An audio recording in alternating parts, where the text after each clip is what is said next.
US क्या bankrupt हो चुका है, उसके बॉन्ड यील्ड का कितना बैंड बजा हुआ है, ये शामिक ने चार्ट में शेयर किया था। बट अब उससे भी गंभीर स्थिति हो रही है क्या, साथ ही साथ गोल्ड का क्या हो रहा है, सिल्वर का क्या हो रहा है, डॉलर का क्या हो रहा है, रुपए का क्या हो रहा है, और कैसे आम भारतीय को इन्फ्लेशन के ऊपर और हमारी प्लानिंग के ऊपर अफेक्ट करने वाला है, और इसका जियोपॉलिटिकल इम्पैक्ट क्या होने वाला है, ये सब डिस्कस करने के लिए हमारे साथ जुड़ गए हैं शामिक जी।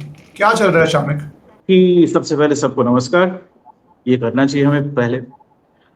चल तो ये रहा है कि यूएस में जो मैंने कहा था कि बॉन्ड मार्केट टूट रहा है और यील्ड्स बढ़ रहे हैं, तो वो पिछले 3 दिन में कुछ उसमें खास उस ट्रेंड में फर्क नजर नहीं आया। वो उसी तरफ उसी दिशा में बढ़ रही है। नया उसमें इतना ही कहूंगा कि जो स्टेटमेंट्स आ रहे हैं फ्रॉम फाइनेंशियल इंस्टीट्यूशंस, अभी तक जो बड़े नामी दामी इन्वेस्टर्स थे जैसे वॉरेन बुफे या रे डालियो, ये सब बोल रहे थे, लेकिन अभी इंस्टीट्यूशनल तौर पे भी लोग कह रहे हैं कि we are heading towards a very serious crisis of confidence in both the US treasuries as well as in the US currency. तो ये इंस्टीट्यूशनल स्टेटमेंट्स आपको सिटी बैंक की तरफ से दिखेंगे, जेपी मॉर्गन की तरफ से दिखेंगे। जेपी मॉर्गन की तरफ से गोल्ड पे भी एक स्टेटमेंट आया कि gold is set to climb to about 40 to 50% more by the end of the year, ये बोला है उन्होंने। तो ये सब वही संकेत दिखाते हैं, उसी तरफ जा रही है बात कि हम लोग रिसेशन की दिशा में बढ़ जाएंगे। और ट्रंप साहब जो हैं इस वक्त ही इज ट्राइंग टू वो बैक ट्रैक करने की कोशिश कर रहे हैं, बोल रहे हैं कि नहीं नहीं, इकोनॉमी में दिक्कत नहीं है, लोगों के परसेप्शन में दिक्कत है, इकोनॉमी बहुत बढ़िया कर रही है। लेकिन सारे आंकड़े जो हैं और जो नया एम्प्लॉयमेंट डेटा है जो ये लोग निकालते हैं, उससे भी वही लग रहा है कि इस वक्त यूएसए एक क्राइसिस की अवस्था में है। अभी क्राइसिस ऑफ कॉन्फिडेंस है, अभी तक इकोनॉमी नहीं टूटा है। जो आपको बॉन्ड मार्केट में दिख रहा है वो ब्लीड थ्रू करके थोड़ा बहुत स्टॉक मार्केट पे उसका इम्पैक्ट होगा, हो भी रहा है। लेकिन अभी तक ना स्टॉक मार्केट टूटा है उस तरह से, ना यूएस इकोनॉमी टूटी है, वो अभी तक वहीं पे है जहां पे वो पहले थी। लेकिन क्या है कि लोग कभी भी ये नहीं देखते हैं कि इस वक्त क्या इक्विलिब्रियम चल रहा है, वो हमेशा देखते हैं कि इक्विलिब्रियम किस दिशा में बढ़ रही है। और उस हिसाब से अगर देखें तो सारे संकेत इसी तरफ इशारा कर रहे हैं कि इस साल के अंत तक, और अगर ये कांग्रेस इनके हाथ से चला गया, रिपब्लिकन्स के हाथ से, तो इस साल के अंत तक एक आप कह सकते हो एक त्रिशंकु की अवस्था में अमेरिकी सरकार आ जाएगी।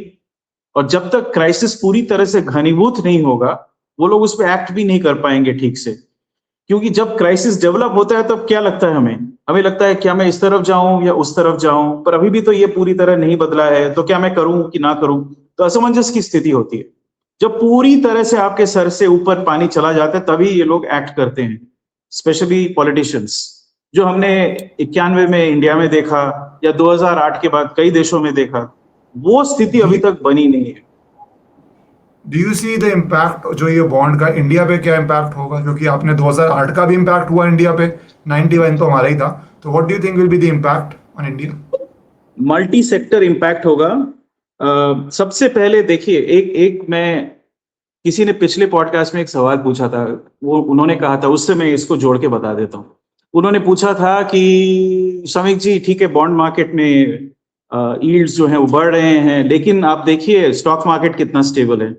तो स्टॉक मार्केट तो भैया स्टेबल ही रहेगा ना, स्टॉक मार्केट में बाद में इफेक्ट आता है। एक सीधा इक्वेशन है, इनवर्स रिलेशन, बॉन्ड यील्ड ऊपर जाएगा तो स्टॉक प्राइसेस नीचे जाएंगी, और वो ब्लीड थ्रू करने में एक टाइम लैग होता है, एक फेज लैग होता है, वो हमेशा होता है। तो किस जगह पे जाके वो होएगा वो भी देखने वाली बात है। इसमें एक और चीज है, वो ये है कि यूएस स्टॉक मार्केट का जो मैसिव वैल्यूएशन इंक्रीज हुआ है, it is mainly because of the AI story. तो उससे संबंधित जो स्टॉक्स हैं, जो चिप्स बनाते हैं या एनर्जी सप्लाई करते हैं या स्टोरेज करते हैं, उन कंपनीज का सबसे ज्यादा भारी इजाफा हुआ है, मूल्य वृद्धि हुई है। तो जो स्थिति है उस सेक्टर में, वो स्थिति तो अभी बदली नहीं है। अभी भी they are still building out the whole infrastructure. Infrastructure build out होते होते और 2-3 साल लगेंगे। एआई स्टोरी उसको पूरी तरह डेवलप होने में, विकसित होने में भी 2-3 साल और लगेगा। तो वो पूरी तरह से निश्चित नहीं है। तो तब क्या अभी इसको अबैंडन कर देंगे क्योंकि यील्ड बढ़ गया है, कॉस्ट ऑफ कैपिटल बढ़ गया है? ऐसा नहीं होता है। तो वो जब इसको हिट करेगा, वो आएगा क्रेडिट की दिशा से ही, क्योंकि ये जो सारा इंफ्रास्ट्रक्चर बिल्ड आउट हो रहा है, it is happening finance by credit. और क्रेडिट मार्केट जब टूटता है तो उसका सीधा इंपैक्ट पड़ता है कि आपका कॉस्ट ऑफ कैपिटल बढ़ेगा, आप उसको फाइनेंस नहीं कर पाओगे, फिर उसी ट्रैप में आप भी फंसोगे। जो आप सबसे अच्छे इकोनॉमी के सेक्टर हो, AI and related allied tech stocks, उसको भी वही दुविधा होगी जो यूएस सरकार अब जिस दुविधा में है। यूएस सरकार का प्रॉब्लम क्या है, उनको नया कर्जा लेना पड़ रहा है पुराने कर्जे को सर्विस करने के लिए। तो ये भी सबसे बढ़िया जो सेक्टर है उनका, जो एक्चुअली स्टॉक मार्केट के ऊपर रखा हुआ है, वो भी उसी दिशा में जाएगा। और ये आपको अगले 4-6 महीने में होता हुआ नजर आएगा। और ये सिर्फ मेरा अनुमान नहीं है, ये सबका अनुमान है और ये मैथमेटिकली भी सत्य है। तो अब इंडिया पे इसका क्या असर पड़ेगा? देखिए, इंडिया में our technology story is not about products. हम लोग डीप टेक अभी तक नहीं करते, हम लोग सर्विसेज बनाते हैं और उसको बेचते हैं। तो इंडिया में जो ये एआई का पूरा दौर चला है, what we are doing is, हम लोग एजेंटिक एआई की दिशा में बढ़े हैं, हम लोग एप्लीकेशंस डेवलप कर रहे हैं। So we are simply delivering more services using the new technology. तो वो जो बेसिक मॉडल है वो चेंज नहीं हुआ है। हाँ, उसमें ये अवश्य होगा कि इसमें एम्प्लॉयमेंट का स्कोप कम है। ये जो अभी डेवलपमेंट्स हो रहे हैं इसमें एम्प्लॉयमेंट ज्यादा नहीं होगा, it's not labour intensive. So you will see an overall flattening of growth, maybe not revenue growth as much as employment growth, उसका थोड़ा flattening होगा। उसका impact इकोनॉमी के बाकी सेक्टर्स पे भी पड़ेगा क्योंकि कैस्केड इफेक्ट होता है। तो पहला तो ये है। दूसरा, जो प्रॉफिटेबिलिटी है वो अवश्य कम होगा, क्योंकि कई सारे जो सर्विसेज हम डिलीवर करते हैं वो ज्यादा से ज्यादा कमोडिटाइज्ड हो जाएंगे। तो आप वो जो लेबर आर्बिट्राज वाला मॉडल है उस तरह से नहीं चला पाओगे, ठीक है? तो प्रॉफिटेबिलिटी उसकी कम होएगी, and then therefore that will have a bleed through effect on the stock prices of tech stocks. दूसरा जो असर पड़ेगा, जो बड़ा असर है, बिगर इफेक्ट, ये उतना बड़ा असर नहीं है। बड़ा इफेक्ट ये होगा कि जब यूएस में यील्ड्स बढ़ते हैं, चूंकि वो रिजर्व करेंसी है, चूंकि हमारा फॉरेक्स रिजर्व भी उसका एक बड़ा पोर्शन उसमें होता है, तो उसका इंपैक्ट ब्लीड थ्रू करता है to emerging market cost of capital as well. यद्यपि ये याद रखना पड़ेगा कि इस वक्त US may be still the reserve currency, लेकिन उसका क्रेडिट रेटिंग AA1 है, जबकि जो best credit rated countries are AAA, US वो नहीं है। लेकिन US is such a huge portion of the overall money supply of the world, तो वहां पे दाम बढ़ेगा तो यहाँ पे बढ़ना तय है। तो आप देखेंगे कि अगले 6 साल में ये जो इंटरेस्ट रेट्स हैं, इसको ऐसे दबा के रखना बड़ा मुश्किल हो जाएगा जस्टिफाई करना। जब यूएस में यील्ड 5.4-5.5% है और 6% की दिशा में जा रहा है, आप कैसे आर्ग्यू कर सकते हो कि भारतवर्ष का 6.5% होगा? आप नहीं कर सकते हो ना। तो भारतवर्ष में भी उसका इंपैक्ट होगा कि तो जो बेस कॉस्ट ऑफ कैपिटल है फॉर डेट सरकारी, वो 7-7.5 7.75% की दिशा में जाएगा। यहाँ पे भी यील्ड कर्व जो फ्लैटेंड था वो धीरे धीरे राइज करना चालू हो रहा है। तो जैसे यहाँ पे यील्ड कर्व ऊपर जाएगा तो हमारा स्टॉक मार्केट गिरेगा। ये अवश्य होगा। और एक आम आदमी के लिए इन्फ्लेशन पे तो बहुत गहरा असर पड़ेगा, क्योंकि देखिए इस वक्त जापान और इंडिया का जो स्टोरी है ना, बहुत सिमिलर है एक तरीके से। क्योंकि जापान में क्या हुआ है, Japan, like I said in the previous podcast, it imports most of its required. वो बहुत ही इंपोर्ट डिपेंडेंट देश है, तो उसको करेंसी, बाहर के करेंसी में खर्चना पड़ता है। कई देश येन ले लेते हैं, लेकिन अभी भी येन का वो रिजर्व करेंसी स्टेटस तो है नहीं, so they trade in dollars. तो therefore the yen has to fall. अगर आप इंपोर्ट ही कर रहे हो, आपके सारे इनपुट्स सारे इंपोर्टेड हैं, चाहे वो एनर्जी हो, चाहे मेटल हो, कुछ भी हो, देन ऑब्वियसली येन का डिमांड कम होगा, डॉलर का डिमांड बढ़ेगा। अब बहुत बड़ा उनका रिजर्व है, फिर भी फाइनाइट तो है नहीं, तो naturally the yen will decline, and yen has declined massively. और वो सारी बातें हमने पहले करी हुई। तो वही चीज, उसका एक रिपीट आप इंडिया में देखोगे। जो यहाँ पे कंसेंसस निकल रहा है, मतलब मैं कंसेंसस तो नहीं कहूंगा, मेजॉरिटी जो ओपिनियन है वो यही निकल रहा है कि भारतवर्ष का जो एक्सचेंज रेट है वो ये 94 to 97 के रेंज में रोकने की कोशिश करी है आरबीआई, पैसे खर्च करके। और फिर वो कैपिटल गेन्स टैक्स वगैरह हटा के कि आप निवेश कर दो डॉलर, तो हम बाहर से करोगे तो टैक्स नहीं लगाएंगे। तो उससे थोड़ा सा तो रुका था, लेकिन you can't stop it like this, क्योंकि जो नेचुरल अवस्था है कि हमें भारी मात्रा में पैसे खर्चने पड़ेंगे, तेल के भाव ऊपर ही जाएंगे। वहां पे कोई अस्थिरता तो कम नहीं हुई है मिडिल ईस्ट की, उसके बारे में भी हमने बात करी थी। ये सिर्फ ईरान की बात नहीं है, पूरा सिचुएशन ही पूरा बिगड़ा हुआ है। तो तेल के भाव ऊपर जाएंगे, उसकी सप्लाई कम हो जाएगी, तो भारतवर्ष का इंपोर्ट कॉस्ट बढ़ेगा, और बाकी भी चीजें जो हम इंपोर्ट करते हैं, गोल्ड इत्यादि, तो उसका भी कॉस्ट बढ़ेगा, क्योंकि एक कमोडिटी में रुका नहीं रहता है। इन्फ्लेशन एंड प्राइस इंक्रीज एक कमोडिटी में नहीं रुकता है, दूसरे कमोडिटीज में भी वो ब्लीड थ्रू करता है। एंड चूंकि गोल्ड का एक सिस्टमिक डिमांड भी है, उसको आप हटा नहीं पाओगे, तो ओवरऑल आपका खर्च ज्यादा होगा, इनकम उस अनुपात में कम होगा, तो आपका करेंसी गिरेगा। तो भारतवर्ष में वो जब होएगा, ये इकोनॉमी जो एनर्जी इंपोर्ट डिपेंडेंट अभी तक है, तो इसमें इन्फ्लेशन के तत्व जो हैं वो बढ़ जाते हैं, तो एक इन्फ्लेशनरी सिचुएशन की अवस्था तो आ रही है। ये दो बातें हैं।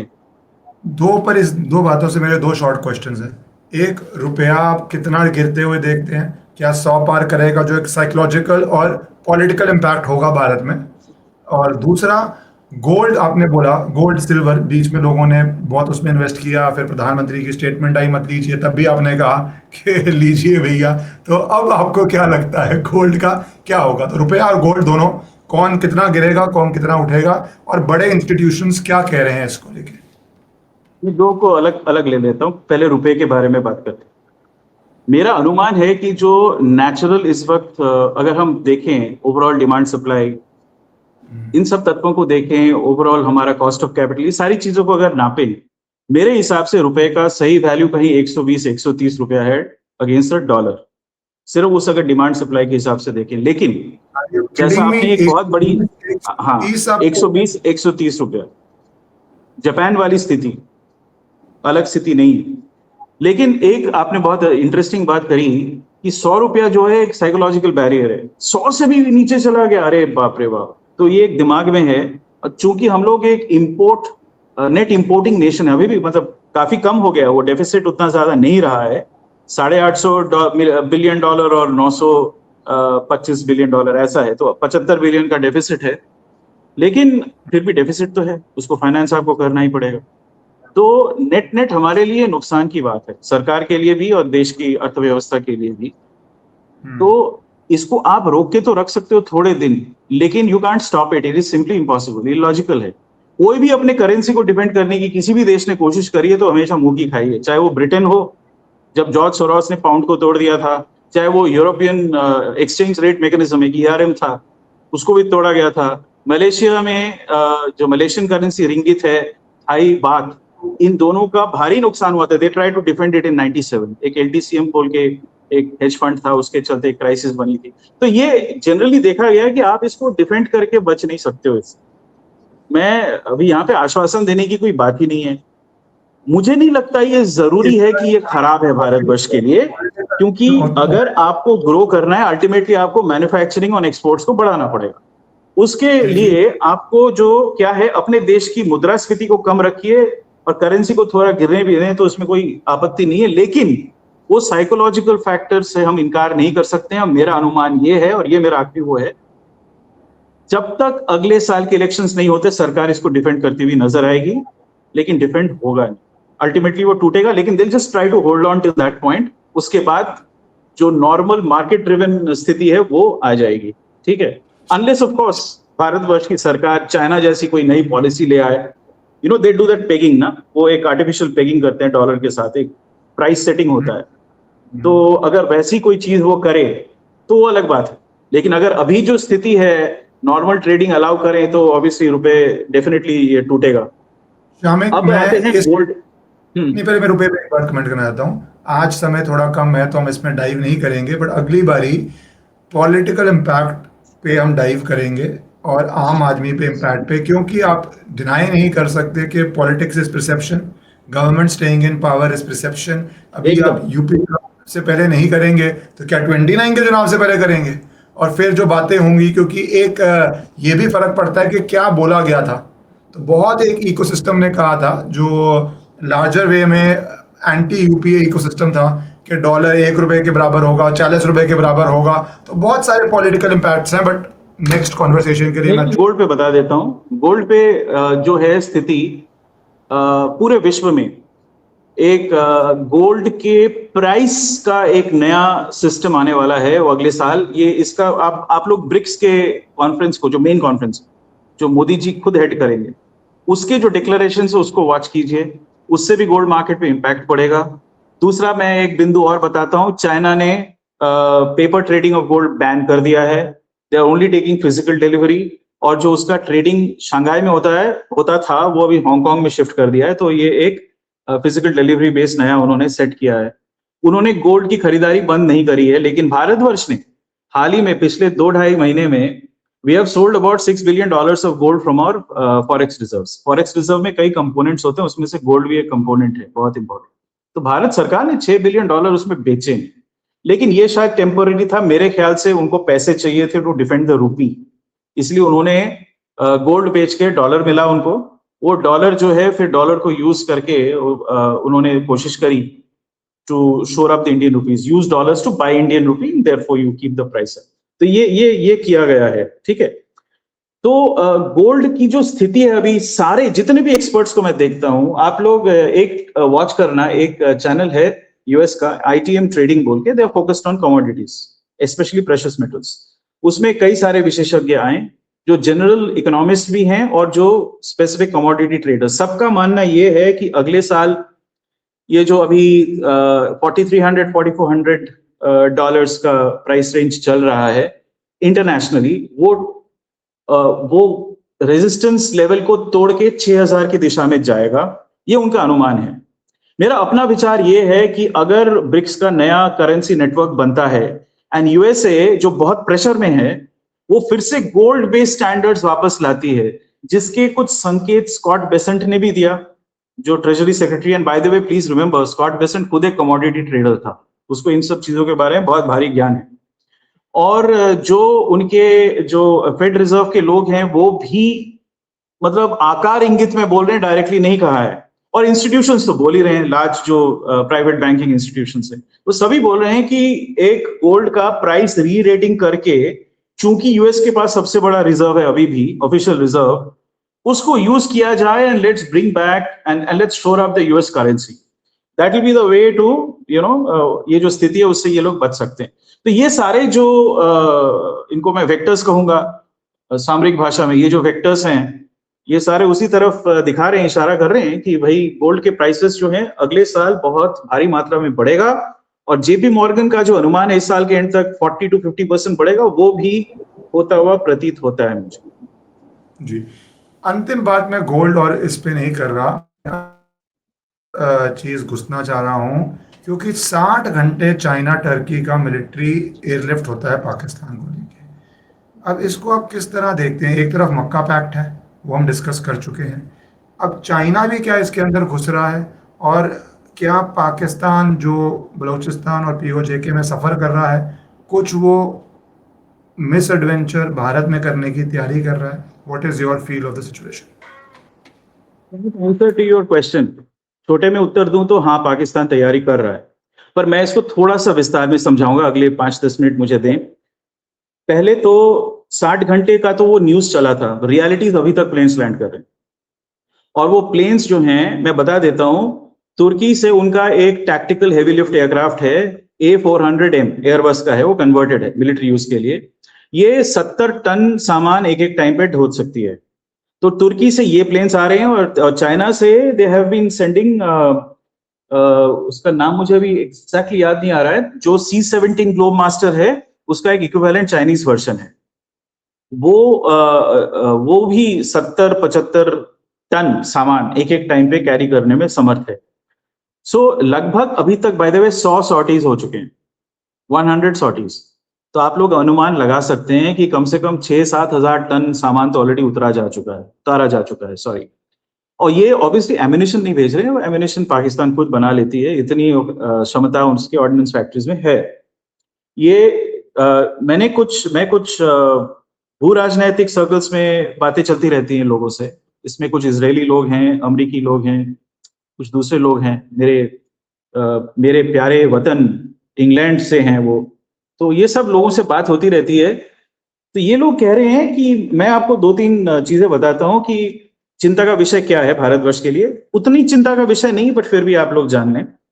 तुर्की से सामान आया है 2 तरह के एडवांस्ड ड्रोन्स, बैरक्तार नहीं, एक एसटीएम बोल के कंपनी है तुर्की की, और इनके नाम थोड़े ऊटपटांग है इसलिए मैं लिख के लाया हूं, अल्पागुत और कुजगुन। ये क्या है? ये स्मार्ट लॉइटरिंग म्यूनिशंस हैं जिनका रेंज 1000 किलोमीटर है। ठीक है, smart loitering munitions with 1000 kilometre range, यानी भारतवर्ष का जो पूरा इंडस्ट्रियल बेल्ट है वो पूरी तरह इसके रेंज में आ जाता है। ऑलराइट, सो चाहे वो नासिक हो, अवड़ी हो, ऊपर गुजरात में जो सेंटर्स हैं, उत्तर प्रदेश में जो है, वो जो सारा सामान बनता है, स्टोर किया जाता है, वो उसमें आ जाता है। ये है अल्पागुत और कुजगुन। दूसरा बेकार बोल के एक कंपनी जो बैरक्तार ड्रोन भी बनाती है, TB2, जिसके बारे में सब जानते हैं। उसके 2 ड्रोन्स और हैं, K2 और सिविरी सिनेथ। ये क्या है? ये कामिकाजी स्वार्म ड्रोन्स हैं, मतलब झुंड में सुइसाइड ड्रोन्स आते हैं और फिर जाके अपने टारगेट पे गिरते हैं और फट जाते हैं। सॉरी, एक चीज मैं कहना भूल गया, जो अल्पागुत और कुजगुन है उसका पेलोड 20 से 30 किलोग्राम है, तो काफी भारी एक्सप्लोसिव्स, हाई एक्सप्लोसिव्स वो कैरी कर सकती है और तबाही की क्षमता बहुत है। K2 और सिविरिथनेट्स जो है, ये कामिकाजी स्वॉर्म, ये इसकी विशेषता ये है कि वो जीपीएस डिनाइड एनवायरनमेंट जो है, यानी जहां पे आप सैटेलाइट गाइडेड नहीं है, सैटेलाइट काम ही नहीं कर रहा है, यानी भारतीय इलेक्ट्रॉनिक वॉरफेयर ने मान लीजिए ब्लॉक कर दिया है, तो भी ये कारगर है। इसका जो इंटरनल नेविगेशन सिस्टम है वो उसको कैरी कर सकती है टारगेट तक, तो ये भी सप्लाई किया गया है। ओके, जो एरियल फोटोग्राफ्स दिखे हैं अब तक, उसमें मेरे पास तो वो सहूलियत नहीं है, पर कुछ लोगों ने दिखाया है मुझे, उसमें दिख रहे हैं कुछ बड़े लंबे लंबे कंटेनर्स हैं और कुछ छोटे बॉक्सी टाइप्स की चीजें आ रही हैं, ये सब उतारा जा रहा है, और ये नूर खान बेस में इसकी भारी संख्या में वो सॉर्टीज उतरे हैं। अच्छा, चाइना से 3 चीजों की आमद हुई है। एक है उनका जो ये HQ-16 बोल के लॉन्ग रेंज रेडार कम एंटी एयरक्राफ्ट मिसाइल सिस्टम था, वो नाकामयाब हुई सिंदूर में। उनके पास एक और चीज है, it is called the JY-27A। ये एक truck based long range radar है जिसका रेडियस 500 किलोमीटर है। अनुमान लगाया जा रहा है कि ये सप्लाई किया गया है पाकिस्तान को। ठीक है, क्योंकि पिछली बार तो वो वीकनेस नजर ही आया था, plus lot of their detection assets are dead, ये हम लोगों ने उड़ा दिया था उसको। और एक न्यूज तो जनरल मीडिया में भी आ चुका है, SH-15 के 250-155 मिलीमीटर हाविट्जर्स ये सप्लाई किए गए हैं। ये भी ट्रक माउंटेड हैं, लेकिन इसकी एक विशेषता मैं बता दूं, they are not as good as what we have, by the way. हमारे अटैक्स वगैरह उससे कहीं ज्यादा एडवांस्ड हैं, लेकिन एक क्षमता इसकी है, इनोवेशन ये करी है चाइनीज ने, जो हाविट्जर जो है ऐसे 45 डिग्री 60 डिग्री इस टाइप के एंगल्स पे, high angle high elevation parabolic arc में वो फायर करती है। ये गन जो है ये डुअल यूज है, वो ऐसे करके उसका जो नल है उसको डिप्रेस करके वो डायरेक्ट स्ट्रेट लाइन फायर भी कर सकती है, स्ट्रेट लाइन या थोड़ा सा curve. That is basically for high velocity round, जिससे वो बड़े बंकर्स या टैंक्स या ऐसी चीजों को उड़ा सके। और इतना 155 मिलीमीटर शेल बहुत हेवी ड्यूटी शेल होता है, तो ये उन्होंने सप्लाई करी है। ठीक है, अच्छा, अब इस चीज को थोड़ा सा ऊपर इसकी जाके देखते हैं, ये हो क्यों रहा है। और ये सिर्फ ये पिछले 60 या 72 घंटे की बात नहीं है, पिछले 1 साल से ये सारा सामान एक एक करके उतारा गया है। अभी इसकी संख्या इमीडिएटली बढ़ गई है। वो कोइंसाइड करती है 2 न्यूज और है। एक है कि आसिम मुनीर जो है उसने अपने आप को CDF घोषित किया है। CDF घोषित करने के साथ साथ उसने न्यूक्लियर जो कमांड है पाकिस्तान का, उसमें से सिविलियन ओवरसाइट अब हटा दिया गया है, वो डायरेक्टली आसिम मुनीर के पास। और एक नए लेफ्टिनेंट जनरल को, नहीं लेफ्टिनेंट जनरल नया नहीं है, वो तो बुढ़ा है, मतलब एक लेफ्टिनेंट जनरल को उसका चार्ज दिया है, वो reports directly to Asim Munir and not to the assembly और एनीबॉडी एल्स। तो वो जैसे ही अनाउंसमेंट हुआ ये सारी चीजें उतरने लगी। तो एक नया सिपाह सलार, Saladin of the East, Napoleon of इस्लाम, वो खड़ा हो गया है आपके लिए। और ये जो नेपोलियन है वो अपने ही बैकयार्ड में, जैसे नेपोलियन स्पेन को दमन करने में असमर्थ रहा तो फिर रशिया पे चढ़ाई कर दी, वैसे ये बलूचिस्तान और खैबर पख्तूनख्वा इनके हाथ से निकल रहा है। तो पाकिस्तान का हमेशा से यही टेक्निक रहा है कि भैया इंडिया में कुछ कर दो, सबका ध्यान उस तरफ चला जाएगा। और चूंकि अभी भारतवर्ष का स्टेटेड पॉलिसी है कि कोई भी terrorist attack is an act of war and we will treat it as an act of war. तो उनको पता है कि कोई मिस एडवेंचर अगर करें तो 100% युद्ध आ जाएगा। तो ये वही इंगित करता है कि भैया हम तो कुछ करेंगे और युद्ध होएगा, and that's how we will unite and keep the Pakistani country together, नहीं तो अदरवाइज इसका टूटना तय है। तो इसलिए मैंने आपको वो शॉर्ट उत्तर ये दिया कि yes they are planning a misadventure in the very near future. इसका तो वही आसार नजर आ रहा है। अच्छा, एक चीज और है, वो ये है कि एक नया एक्सिस बनता हुआ नजर आ रहा है। वो एक्सिस है भारतवर्ष इजराइल का एक ऑलमोस्ट ऑफिशियली डिक्लेयर्ड सामरिक axis. Greater Israel project is very much in full flow. आपको पता है कि तुर्की और इजराइल के बीच में ऑलमोस्ट जंग की स्थिति है। तुर्की के कोर्ट ने तो वारंट जारी किया है बेंयामिन नेतन्याहू को अरेस्ट करने का। तो मतलब स्थिति उस लेवल तक बिगड़ गई है। पहले तो ये बात करते थे because both are allies of the US, अब वो स्थिति भी नहीं रही। यूएस जो है मेरे हिसाब से एक डबल गेम खेल रही है। एक तरफ से इंडिया को कॉन्फिडेंस देने के लिए, पुचकारने के लिए बोल दिया कि कश्मीर तो इंडिया का बहुत इंपॉर्टेंट हिस्सा है, जिसका नी जर्क रिएक्शन आपको बॉर्डर के उस पार से दिख गया। लेकिन मेरे ख्याल से ये एक बात है, words are cheap, words cost nothing, 1 cent का खर्चा नहीं होता है। लेकिन हम लोग यहाँ पे इमोशनल लोग हैं तो हम उछल के बोलते वाह वाह वाह वाह, देखा यूएस अब हमारे साथ है। यूएस किसी के साथ नहीं है। यूएस ने ये बात करी और that allows it to then withdraw from the situation. अब पाकिस्तान इंडिया को निपटने दो, और उसका जो प्यादा है तुर्की, ये सारे ही यूएस के प्यादे हैं। इजराइल भी उसका प्यादा है, तुर्की भी उसका प्यादा है, पाकिस्तान भी उसका प्यादा है। Although you can argue because of the influence of Zionism Israel शायद यूएस को ज्यादा कंट्रोल करता है rather than the other way. लेकिन तुर्की उसका प्यादा है, तो तुर्की सऊदी अरेबिया और पाकिस्तान का गठबंधन उसने करा दिया और ये रीजन से हट रहा है। और रीजन में इसने इतने मतलब प्रॉब्लम्स फैला के रखे हैं यूएस ने कि एक ओवरऑल जनरल वॉर की स्थिति हो सकती है, उसकी संभावना बहुत है। 2 एक्सिस तैयार हो गए, पाकिस्तान, सऊदी अरेबिया और तुर्की, और इंडिया, यूएई, इजराइल भी एक एक्सिस है।